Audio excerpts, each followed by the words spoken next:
एक बार की बात है, एक जंगल में हाथी और चूहा रहते थे। हाथी बड़ा मोटा और ताकतवर था, जबकि चूहा छोटा और चुस्त था। दोनों का दिल एक दूसरे के साथ खेलने की आदत थी। एक दिन हाथी और चूहा जंगल में साथ में खेल रहे थे। चूहा ने हाथी से कहा, तुम मुझसे दौड़ कर दिखाओ, मैं तुमसे तेज दौड़ सकता हूँ। हाथी उसकी चुनौती को स्वीकार कर लिया और दौड़ने लगा। चूहा तेज दौड़कर हाथी के पास पहुंच गया और हाथी के कानों में बिलबिलाते हुए कहा, देखा, मैंने तुमसे जीत हासिल की। हाथी ने हंसते हुए कहा, बिल्कुल, तुमने बड़ा अच्छा किया। चूहा थोड़ी देर बाद फिर से हाथी से बोला, अब मैं तुम्हारे पीठ पर सवार होकर दिखाऊं, क्या तुम मुझे उतार पाओगे? हाथी फिर से चुनौती को स्वीकार कर लिया और चूहे को अपनी पीठ पर सवार लिया। चूहा हाथी की पीठ पर सवार होकर खुशी खुशी दौड़ने लगा, लेकिन अचानक हाथी की पीठ में चोट लग गई और हाथी दर्द से चिल्लाने लगा। चूहा घबराकर उतर गया और उसने हाथी की मदद की। हाथी की चोट ठीक हो गई और दोनों दोस्त फिर से मिलकर खेलने लगे। इस कहानी से हमें ये सीख मिलती है कि छोटे और बड़े सभी का महत्व होता है और हमें कभी अपने दोस्तों के साथ खेलने का मौका नहीं देना चाहिए। एक बार की बात है, एक बड़े ही सुंदर गांव में एक कुत्ता रहता था जिसका नाम ब्राउनी था।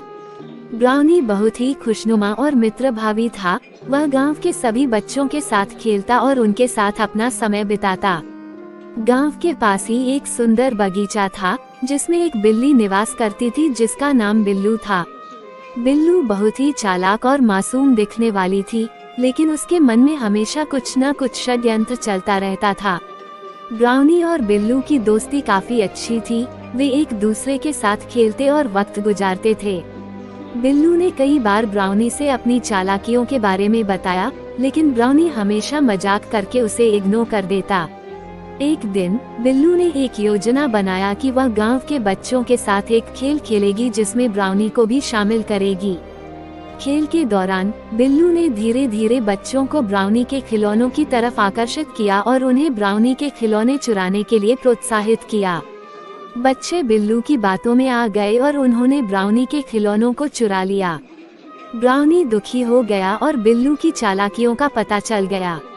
ब्राउनी ने बिल्लू से बात की और उससे अपनी हॉटफेल्ट दुखी भावनाओं को साझा किया। बिल्लू ने अपनी गलती मानी और ब्राउनी से माफी मांगी। दोनों मित्र फिर से दोस्त बन गए और उनकी दोस्ती मजबूत हो गई। इस कहानी से हमें ये सीखने को मिलता है कि दोस्ती में विश्वास रखना महत्वपूर्ण होता है और हमें दूसरों के साथ उनकी अच्छाई को देखने की कोशिश करनी चाहिए।